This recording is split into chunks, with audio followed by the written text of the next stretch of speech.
Alright, let's address the Yahtzee in the room. And by the room, I mean the House of Commons. Because Liberal MP and Speaker of the House, Anthony Rota, invited a Ukrainian Yahtzee soldier to be honored at the House of Commons. Now this is one of those scenarios where the headline is worse than the actual story, but the actual story is still quite bad, and I don't want to downplay it in any way.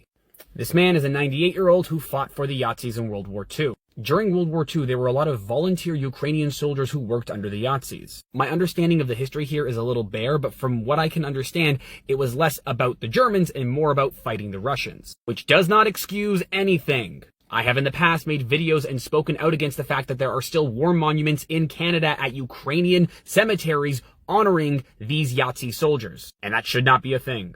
And during a visit by Ukrainian President Volodymyr Zelensky, Mr. Rota called this guy a hero. He called a Yahtzee soldier a hero in the House of Commons on the eve of Yom Kippur. It should be noted that the Prime Minister's office was not made aware of who was going to be attending, and this was an invitation from the Speaker of the House. It should be noted that all of the major parties stood in a standing ovation for this guy, meaning that we can assume that the vast majority of people, if not almost everybody in that room, had no idea who that guy was. If they did, they wouldn't have stood and clapped for him. And honestly, in my opinion, Anthony Rota should probably step down. But considering that he's been the on-again, off-again MP for Nipissing since 2004, that seems kind of unlikely. And considering that he is fluent in 4 languages and a lecturer of political science at Nipissing University, you would think that he would know better. But evidently that is not the case. Because even in the scenario that Rota had no idea who that guy was, this still looks pretty bad. Because the international headlines look like this. We can unequivocally stand in support of Ukraine against the Russians right now, but that does not mean that we are able to excuse the history of the Ukrainian people in regards to their association with the Yahtzees of the past. You can simultaneously hold the opinions that we need to do everything in our power to support Ukraine in their fight against Russia, but also